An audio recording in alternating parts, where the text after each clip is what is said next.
जय हिंद दोस्तों। आज डिफेंस अपडेट में बात थोड़ा हटकर देश में कोरोना ने रफ्तार पकड़ ली है। ओमिक्रॉन के मामले लगातार बढ़ रहे हैं।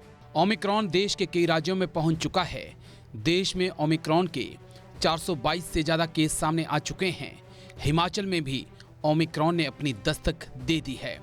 डॉक्टर, वैज्ञानिक चिंता में हैं कि तीसरी लहर आ सकती है। सचेत रहने की जरूरत है, मगर देश के नेता लापरवाही बरत रहे हैं। एक तरफ देश के कई राज्यों में धारा 144 लागू है। रात को कर्फ्यू लगाया गया है, मगर दिन में रैलियों का दौर जारी है।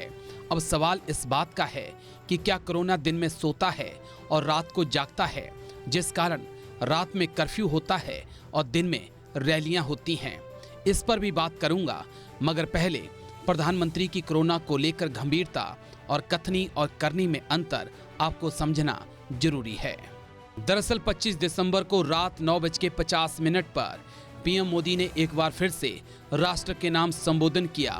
दो बड़े ऐलान पीएम मोदी ने इस दौरान किए। पहला बड़ा ऐलान 15 से 18 साल के बच्चों को वैक्सीन का था और दूसरा बड़ा ऐलान हेल्थ वर्कर को बूस्टर डोज देने का था। मगर जो बात मैं करने जा रहा हूं वो थोड़ा हटकर है। पहले पीएम मोदी को सुनिए और फिर जमीनी हकीकत आपके सामने रखूंगा।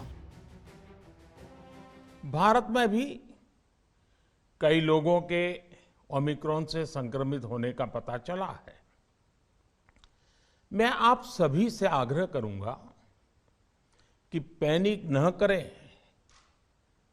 हां, सावधान रहें, सतर्क रहें, मास्क उसका भरपूर उपयोग करें और हाथों को थोड़ी थोड़ी देर पर धुलना, इन बातों को हमें भूलना नहीं है।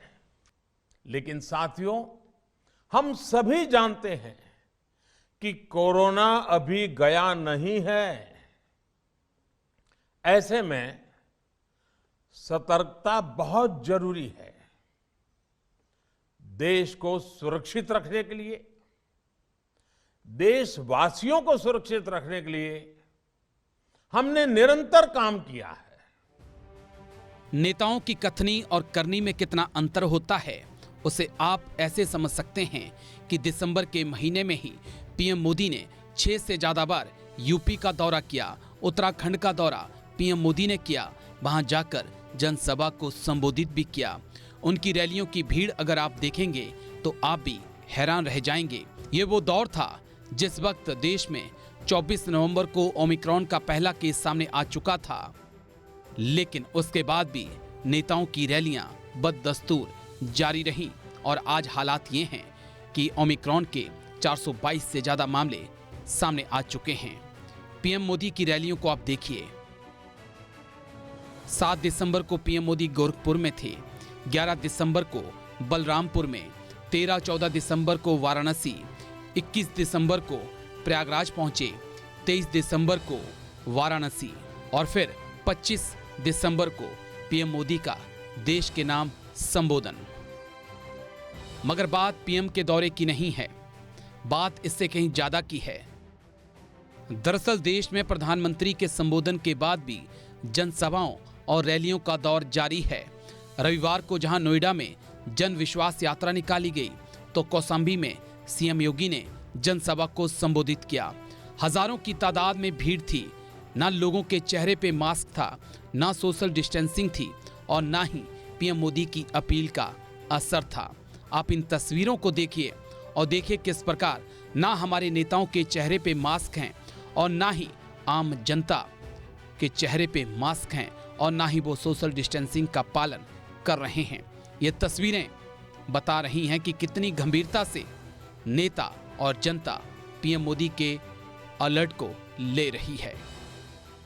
अब सबसे बड़ा सवाल इस बात का भी है, जब बीजेपी के नेता पीएम मोदी की बात को नहीं मानेंगे तो विपक्षी नेता क्यों उनकी बात को सुनेंगे? बात बीजेपी की नहीं है, बात सभी राजनीतिक दलों की है जो कोरोना के साए में रैलियां और जनसभाएं कर रहे हैं। अपनी ताकत का एहसास कराने के लिए लोगों की जान के साथ खेलना शायद गलत है। मैं लोगों को भी समझना होगा कि आपकी जान की कीमत 500,000 रुपए से ज्यादा है। आप अपने परिवार के लिए बेशकीमती हैं, आपकी कोई कीमत नहीं है। लेकिन आप सोच रहे होंगे कि चुनाव हैं और अगर पार्टियां प्रचार नहीं करेंगी तो पार्टियां क्या करेंगी। इसका जवाब भी मैं आपको दूंगा, मगर पहले जानिए कि किन किन राज्यों ने मान लिया है कि कोरोना दिन में सोता है और रात को जागता है। तो मध्य प्रदेश में नाइट कर्फ्यू लगा दिया गया है, यानी कि यहां पर भी मान लिया गया है कि कोरोना रात को जागता है और दिन में सोता है। गुजरात के 8 शहरों में पाबंदियां हैं, वहां पर भी नाइट कर्फ्यू लगा दिया गया है। यूपी के नोएडा, लखनऊ में धारा 144 लागू है, लेकिन रैलियों का दौर जारी है। हरियाणा में 25 दिसंबर से नाइट कर्फ्यू जारी हो चुका है। चंडीगढ़ में 1 जनवरी से नाइट कर्फ्यू लगाने का फैसला है। दिल्ली में क्रिसमस न्यू ईयर सेलिब्रेशन पर फुल स्टॉप लगाया है, लेकिन जनता बिना मास्क के घूमती नजर आती है। तेलंगाना के गांव में 10 दिनों का लॉकडाउन लगा दिया गया है। कर्नाटक में न्यू ईयर के जश्न पे रोक लगा दी गई है। तमिलनाडु में सेलिब्रेशन के लिए वैक्सीन जरूरी है। ओडिशा में न्यू ईयर पार्टियों पे रोक लगा दी गई है। अब सवाल इस बात का है कि जब चुनाव है तो पार्टियां कर क्या सकती हैं। तो पार्टियां सोशल मीडिया और मेन मीडिया का इस्तेमाल कर सकती हैं। पार्टियां प्रचार के लिए, लोगों तक पहुंचने के लिए मीडिया का इस्तेमाल कर सकती हैं। एक ऐसी नीति बनाई जा सकती है जहां सब पार्टियों को टीवी और सोशल मीडिया या दूसरे माध्यमों के जरिए लोगों से, समर्थकों से जोड़ा जा सकता है।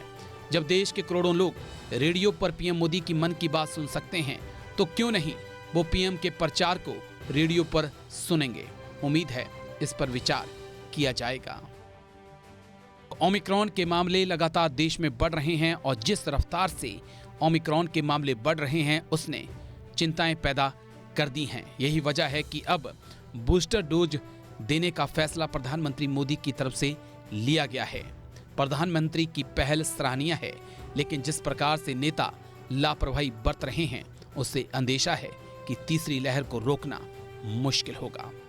तो आपको हमारा वीडियो कैसा लगा कमेंट करके जरूर बताएं। साथ ही साथ हमारे चैनल जय हिंद को सब्सक्राइब करें। दोस्तों परिजनों के साथ व्हाट्सएप, फेसबुक पर शेयर भी करें। जय हिंद।